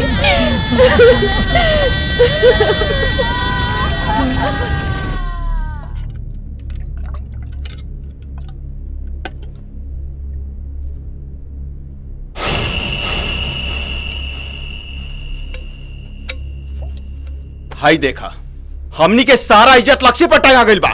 दिमाग टेंशन से फाटल जाता। उस साला विधायकों के बेटी हमनी के मुंह पर करखा लगा देलक।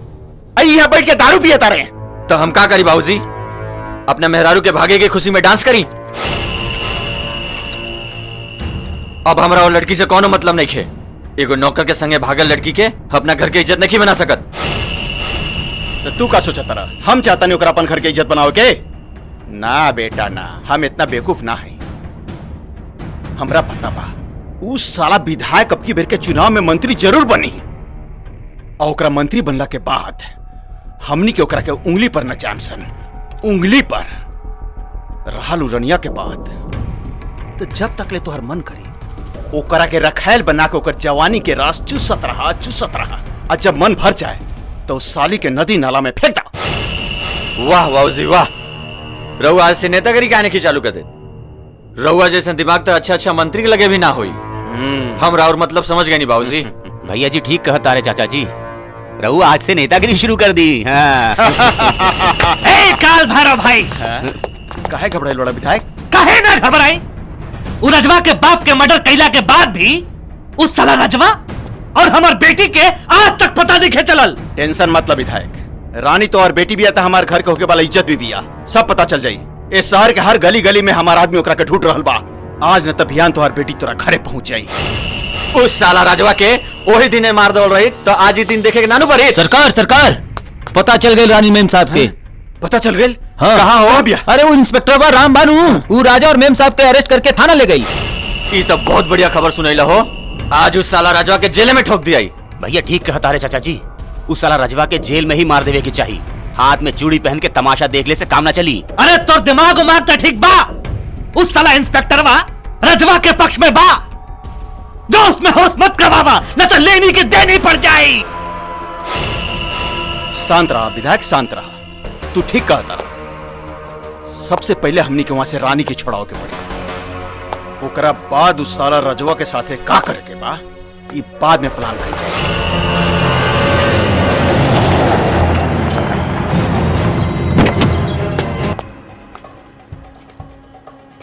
तोरा तक चुल्लू भर पानी में डूब के मर जाएगे चाहिए। हम तो हर ब्याह राज घराने में करे के चाहत रानी, लेकिन तू ही भिखारी के साथे भाग के हमारी इज्जत माटी में मिला दे लू। विधायक यहाँ भाषणबाजी मत करा, ये करा के घरे लेके चला, एक सारा व्यवस्था हो जाए जाई। ऐ दरोगा, निकाले करा के बाहर। माफ करी सरकार, बिना जमानत के पेपर के हम इनकरा के कैसे निकाली? ए दरोगा, जमानत के पेपर हमरा लगे बा, ई ले निकाल रानी के बाहर। ए निकाल जल्दी एकरा के बाहर। अरे निकाला निकाला निकाला, जल्दी निकाला, मैडम के बाहर जल्दी निकाला। हम ना जाए, हम कहीं ना जाए, ना हम कहीं ना जाए। चल बाहर निकल। छोड़ो हमके, चुप। हम राजा के छोड़ के कहीं ना जाए। तोहरा के कहले रहनी कि तू एकरा से दोबारा मत मिली, ना तो एकरा के हम जान से मार दे।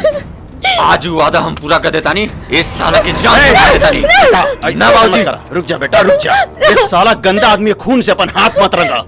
इस साला मास्टर के बेटा के हम बताए कि साला हमनी के इज्जत से खेलना का इल्जाम क्या होकेला, हमनी के इज्जत से। ए दरोगा, साला के काल श्मशान घाट में अगर लाश नजर आवे की चाहिए, एकरा के हमरा हवाले कर दी, एकरा के जिंदा दफन कर देता नहीं। तू हमरा के बाहर निकाला साले, हम तोहनी सामान के पेट फाड़ के भूसा भर देम। चल साला। ना अरे रे रे रे रे, कानून के अपने हाथ में मत ली लोग। चली चली यहाँ से। राजा राजा राजा के छोड़ के कहीं ना जाए। राजा के छोड़ के कहाँ जाए? छोड़ो हमके। चल सचिव,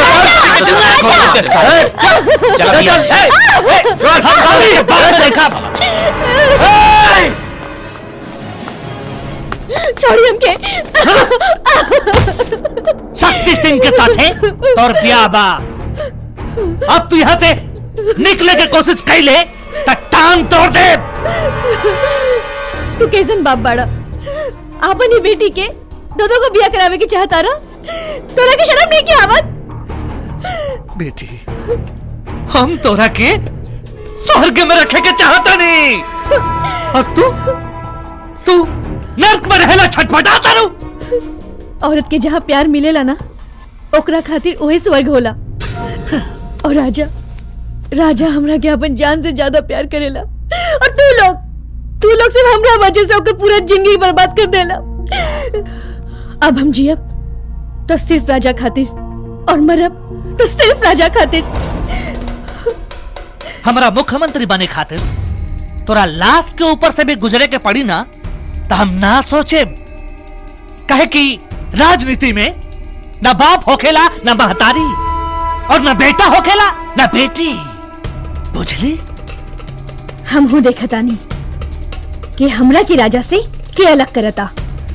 उस साला राजवा के गर्दन काट के हम तोरा संगे सुहागरात मनाए। तू का सोचता रू अब वो राजवा जेल से बाहर निकल पाई? उस साला राजा के हम जेल में 6 इंच छोटा कर दे। कूल डाउन बेटा, कूल डाउन।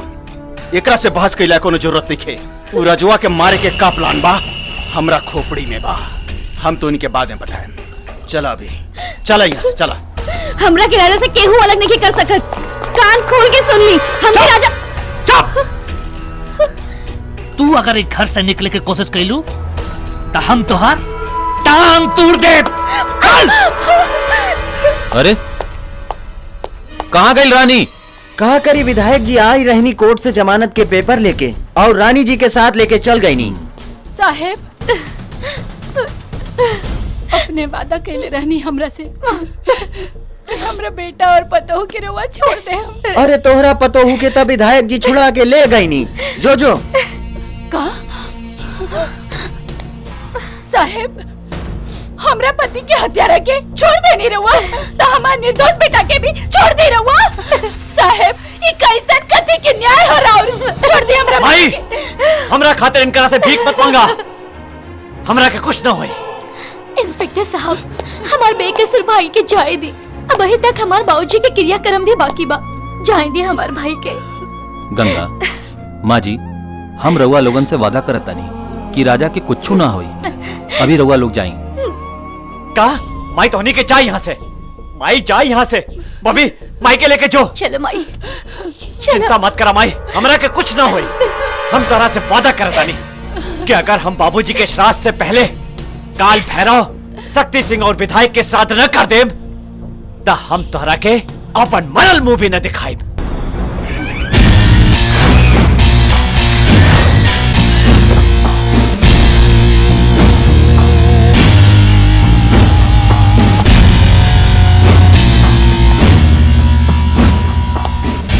जितना हंसे के बाद हंस ले काल भैरव, काहे कि आज के बाद तू लोग के जिंदगी जेल में बीती। कालों के काल, महाकाल, काल भैरव नाम है हमार। हमें शहर के शेर हैं, शेर। तू शेर के मात में आई बड़े इंस्पेक्टर, यहाँ से बच के ना जा सकबे। तू शेर हवे तो हम शिकारी। तोनी जैसन गीदर के शिकार कैसे कल जाला ये हमरा अच्छी तरह से आवेला। ए ज्यादा मत बोल, चुप। देख हमनी के साथे दुश्मनी ना दोस्ती करबे ना माला माल हो जेबे। ए विधायक ज्यादा मत बोल, चल थाना। क्या करता? रुक, अभी बताओ तनी, अभी बताओ तनी। हेलो डीआईजी, रे तो और दू पैसा के इंस्पेक्टर हमरा घर में आके धमकी देता यार। तोरा के धमकी? हाँ जाओ करके। ए ले बात कर अपन बाप से। जय हिंद सर। इंस्पेक्टर, तुम किसकी परमिशन से वहां गए? तुम्हारे पास कोई वारंट है? तुम इसी वक्त वहां से निकल जाओ। दिस इज माय ऑर्डर। ओके सर। का भाई पैर के नीचे से जमीन खिसक गई का? नहीं तोहनी के पैसा में इतना पावर नहीं खे जे हमरा के हिला सकी। तू अपना बारे में सोच। हम फिर आए ऊपर से ऑर्डर लेके। देखा तनी कि तोहनी के बचावता, मंत्री की डीआईजी। ए अपना बचे के बात कर इंस्पेक्टर। अब कुछ देर के बाद तू सड़बे जेल में।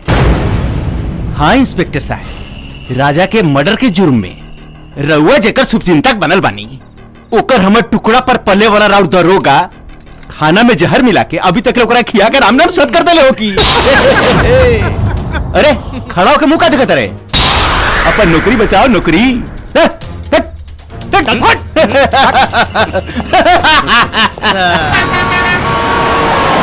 जल्दी चल जल्दी। जी सर। खाना में जहर मिला के रजवा के काम तमाम कर देता नहीं।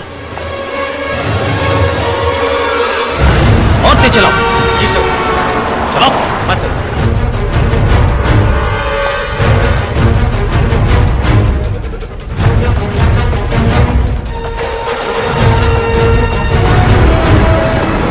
चल ले खाना खो।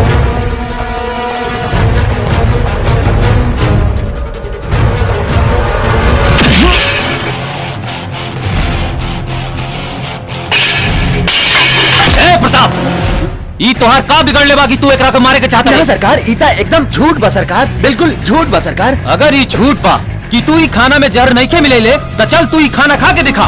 ना सरकार, हाँ खाना ना खाए। ई खाना तोरा खाए के पड़ी। प्रताप खाना खा के दिखा। चल। ना सरकार, हमरा के माफ कर दे सरकार। तोहनी जैसन पुलिस ऑफिसर की वजह से हमनी के डिपार्टमेंट बदनाम बा। काल तोरा के सस्पेंड करवाओ तानी। काल भैरव के दरवाजा के कुत्ता, चल भाग यहाँ से। इंस्पेक्टर साहब, रउआ हमार जान बचौली, एकरा खातिर रउआ के बहुत बहुत धन्यवाद। हम माजी से वादा के लिए रहनी, जब तक हम बानी तोहार केहू भी बाल बाका नहीं के कर सकत। तू चिंता मत करा। साला इस सब नाटक छोड़, अब पहले ई बताओ कि उस साला रजवा मरल की ना? का बताई सरकार, हम तक खाना में जहर लेके जाते रहनी रजवा के देवे, तब तक इंस्पेक्टर वहां आके रजवा के बचा ले सरकार। हरामखोर बात सुन तोनी के, कुछ ना हो तोनी से। बचा ले रख बेटा। शक्ति। जी बाबूजी। साला हमनी के इज्जत से खेले वाला आदमी आज भी जिंदा बा। तू जेल में जो बेटा, और उस साला के बॉडी से एक एक बूंद खून निकाल कर तड़पा तड़पा के मार दे। उस साला इंस्पेक्टर बार बार हमनी के रास्ता के कांटा बन के वो मास्टरवा के बेटा के साथ दे रहल बा। अरे तो तू का करता रहा? विधायक बड़ा कुछ करो, ओकरा सस्पेंड करो साले के। लेकिन सबसे पहला बात बाकी अभी वो टेंशन नहीं हमरी ला। हमने की सबसे बड़ा टेंशन बा उस साला रजवा। और जब तक ले जिंदा बा तो हर बेटी के सर से होकर प्यार के भूत देखे उतरे वाला। इसे सबसे पहले ओकरा खत्म करके बा। शक्ति। जी बाबूजी। अपन आदमी के लेके जो और उस साला के जेले में मार दे। हम तो खाली रहुआ ऑर्डर के इंतजार करते रहनी। अब देखी हम ओकरा कहीं नहीं, ओकरा मातारी और बहन के भी जान से मार दे। मोहन। जी भैया। गाड़ी निकाला। उस साला राजा के जान से मार के बाद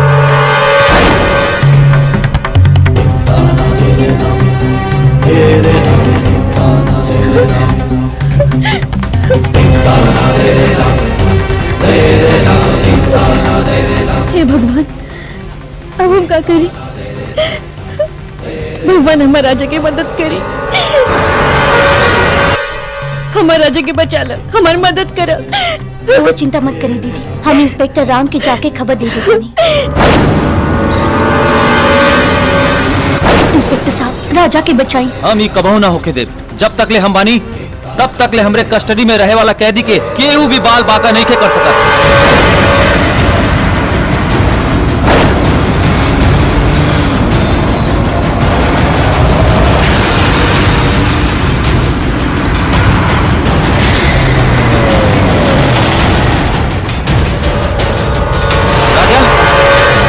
राजा, तोहरे जान के खतरा बा राजा, तू यहाँ से भाग जा। तू यहाँ से भाग जा राजा, हम ठीक कहता नहीं। जब तक हम बानी तू जिंदा बाड़ा, हमरा निकलने के बाद तोहरा के मार दियन सन राजा। तू भाग जा राजा। लेकिन इंस्पेक्टर साहब, हमरा भागे के जुर्म में राउत नौकरी भी जा सकता। ओकर हमरा कोनो चिंता नहीं के राजा। और एक बात कान खोल के सुन ला, रानी विधायक काल भैरव के अंडर में भी आ, ओकरा के ओकनी के चंगुल से बचा ला राजा। तू सोचा मत राजा, तू देर मत करा, भाग जा राजा, भाग जा। तू का बकता रे मोहन? हाँ चाचा जी, उस साला इंस्पेक्टर रजवा के जेल से भगा देलस। साला इंस्पेक्टर के हम खून पी जाए, खून पी जाए साला। वे चल गाड़ी निकाल। काल भैरव जी, रउरा और बेटा के गाड़ी निकाल बोले के आदतें पड़ गई बा। वो इंस्पेक्टरवा के मार के आ जेल जाए के विचार बा का? तो का करी? बोला तू का करी? अपन पतो के साथे रजवा के बिया करे खुशी में अगरबत्ती दिखाई का?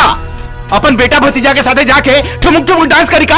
अरे डांस करी तो इंस्पेक्टरवा और रजवा, इंस्पेक्टरवा जाई जेल और रजवा के कर देम हम हमेशा ला ले। हम अभी आप कैसे कैसे पावर दिखावा तानी। दिखाओ पावर। एरिया जी, वो इंस्पेक्टर के सस्पेंड कर दा और ओकरा पर कैदी भगावे के जुर्म में मुकदमा चलावा। हाँ, रखा ठीक बा। मोहन, तू रानी पर ध्यान दा। वो जरूर रजवा से मिले के कोशिश करी। अगर वो कहीं भी दिखाई दे दलक केहू के भी, तो साला के छौ उतार दे। ठीक बा चाचा जी। हाँ। प्रणाम माई। खुश रहा बेटा। तू हमरा लगे काहे आइला? तो ओकरी से अपन बाप के बदला ला। हमार पतोह की कोनो भी कीमत पे हमरे सामने ले आवा। हमरा के हमार पतोह चाहिए। ओकरा खातिर हमार मांग के सिंदूर मिट गई। हाँ माई, हम उहे करम जे रउआ चाहता नहीं। हम शक्ति विधायक और काल भैरव से बदला लेके रहे और हम तोहार बहू के तोरा सामने लाके खड़ा कर दे। ये इतना आसान नहीं खे राजा।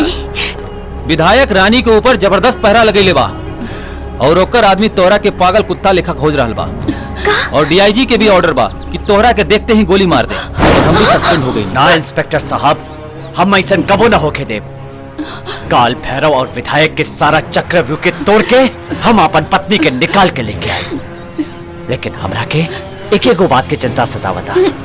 आज हमरा वजह से हमार बहन और महतारी दर दर के ठोकर खा रहल बिया। तू हमनी की चिंता मत करे बेटा, अपन फर्ज निभावा। राजा, अगर तोहरा और माई के अच्छा लगे तो हम तोहर बहन गंगा से शादी करे खातिर तैयार बनी।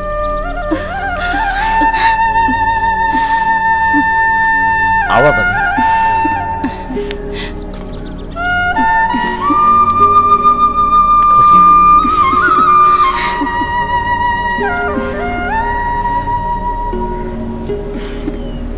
भाई, हम तोहर खाली मांग के कसम खा के कहता नहीं कि अब काल भैरव, शक्ति सिंह और विधायक की चिता जरावे के बाद ही हम अपन मुंह तारा सामने दिखाए। हमरा के आशीर्वाद हमारे आशीर्वाद था। हमारा आशीर्वाद तोरा साथे बा बेटा। जा बेटा जा। जा भैया जा।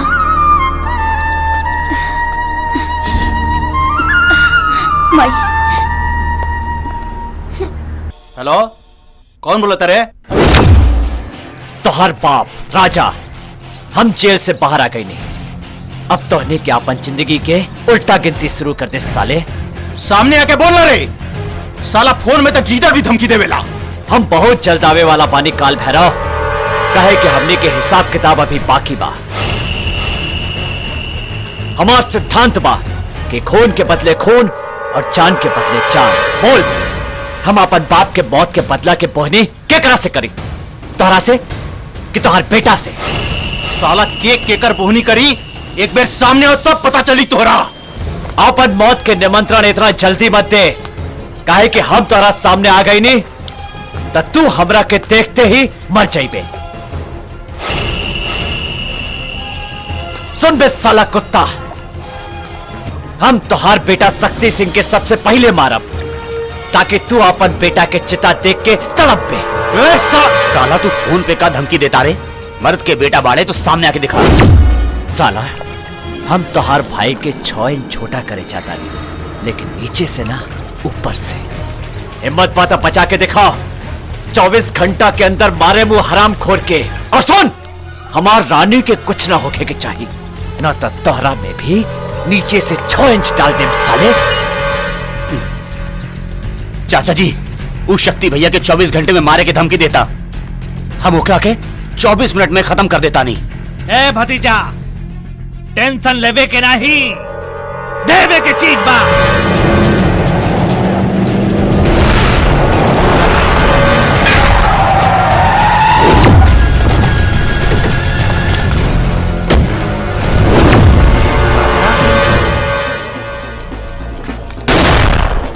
रुक साला, कहाँ भागता रहते हैं? रुक, बड़ा सर एक रहेगा, बड़ा सर। साला कहीं फंस के ना जाए कि नहीं। देख, ए मिसिर ऊपर देख, ऊपर। ए तू क्या ना देखा तारा, नीचे देखा। साला ढूंढो करा के आज। यादव, भैया खोज खोज, पूरा के अंदर खोज। ठीक बात है भैया, हो जाता नहीं।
प्रवीण, कहाँ वाला सर है?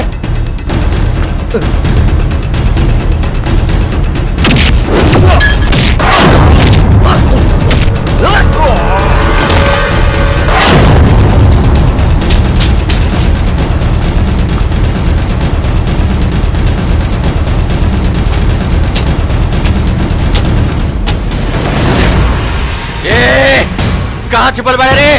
साला छुप के बाहर करता रे, बाहर निकल।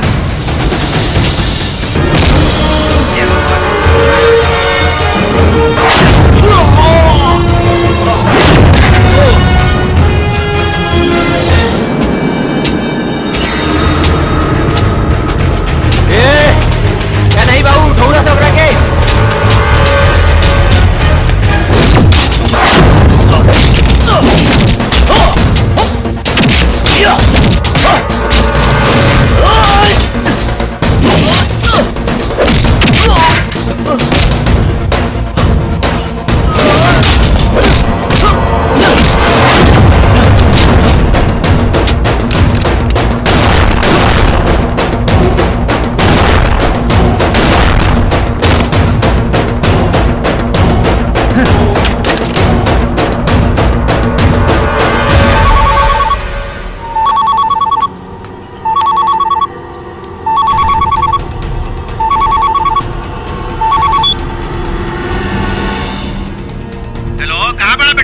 तोहर बाप बोलता ने हम तोरा के कहले रहनी काल भैरव कि तू अपन बेटा के जमीन में छुपा के रख, चाहे आसमान में छुपा के रख।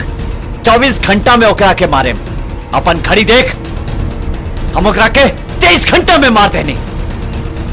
अब 1 घंटा में तोहार भतीजा और साला विधायक के अंतिम संस्कार करें। क्या बोलता रे? ये क्या बोलता रे? कोई नहीं साला झूठ बा। हमार बेटा जिंदा बा बोल। अरे क्या बोलता?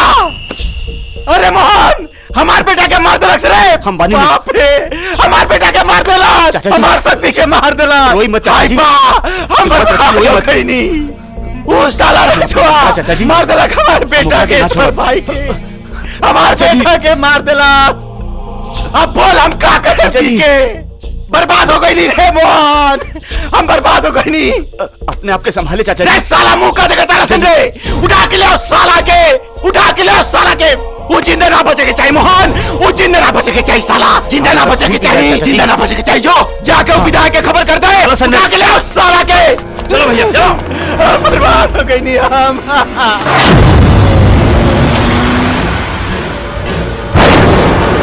आवे जल्दी जल्दी चल। हम चलो भैया। ए साला कहां घुस गया? सब उठा के ले चल। ये भैया छोड़ दे, हमारा मारा रुके। छोड़ दे, ले चल।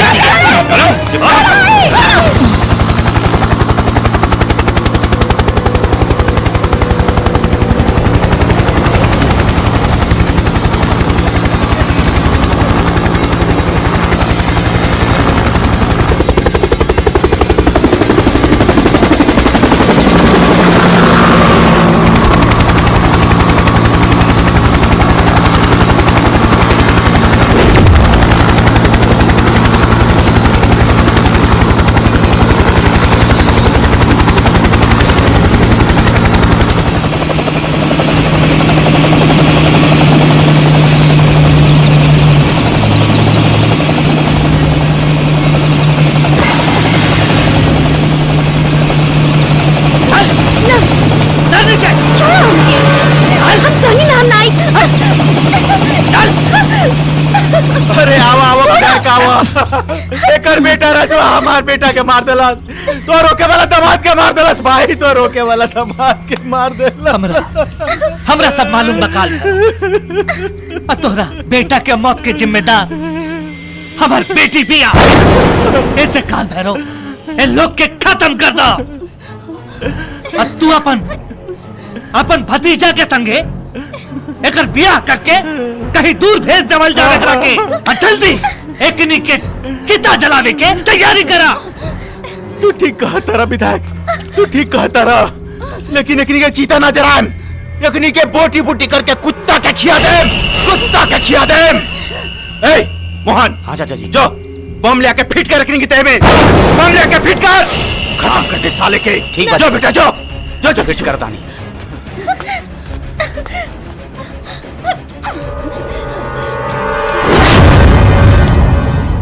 आओ फिट कर साले के तय में, चिथड़ा चिथड़ा उड़ा दे एकनी के। सिर्फ 15 मिनट एकनी के जिंदगी बचा के चाहिए, सिर्फ 15 मिनट। ले कैसे बान, अगर उस साला यहाँ आवे एकनी के बचावे खातिर तो ओकरो के जिंदा गाड़ दिए भीतर। तो साला जिंदा ना बचे के चाहिए। चल भतीजा। चली चाचा जी। ए विधायक चल, ले चल एकरा के। चल चल चल ले चल। चल तोरा के बतावा। हमके नहीं के जाएंगे। चल भाई राजा। ए पायलट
हमरा लगी करता रहा तू बाप ना राक्षस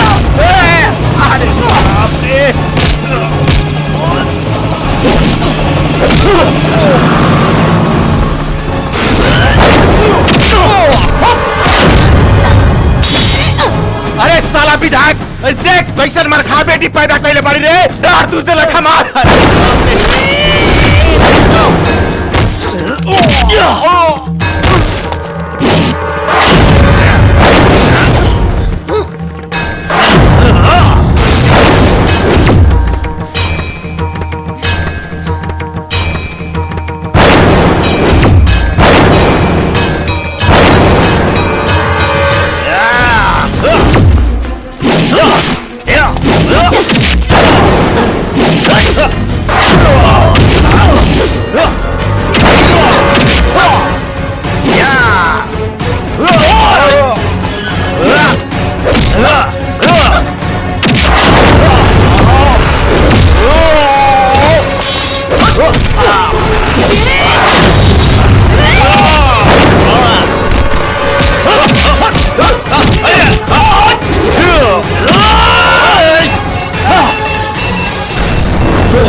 हम आ गए नहीं रे विधायक, पकड़ो साला के, खोल दी रे, पकड़ साला के।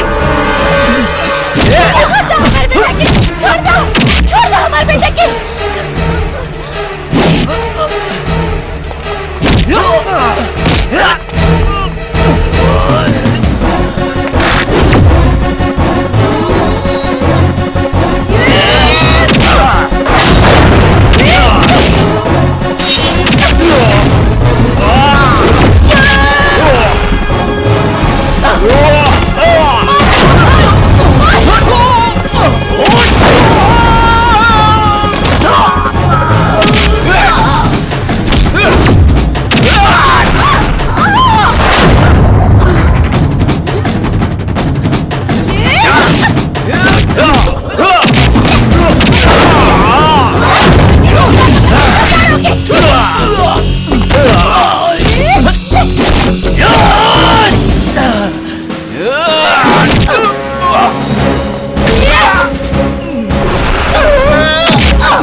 बेटी हो के बाप के मारते लो।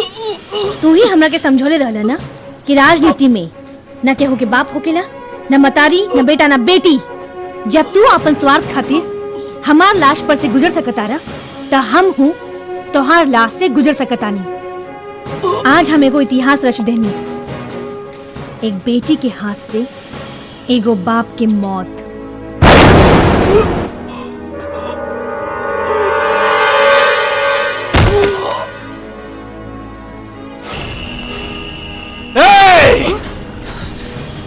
तू हमारे बेटा के मार देली, आज हमारे भतीजा के मार देली।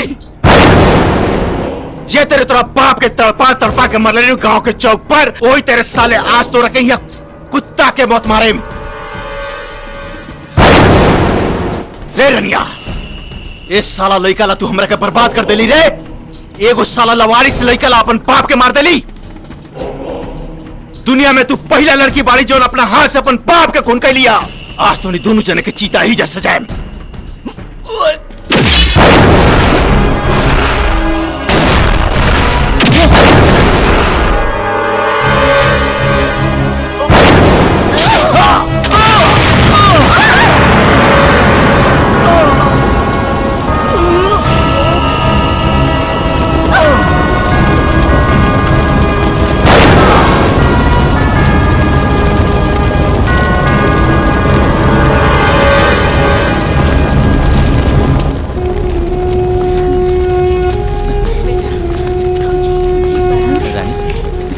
माई, अब हमनी के कोनो दुख ना होगी। अब तो चिंता मत करा। हाँ सही बात बा माई। अरे चला माई चला। चला माई, हमनी के भैया भाभी के बतियावे दा। भाभी के बात करना। चला चला चला ना। चला माई। तक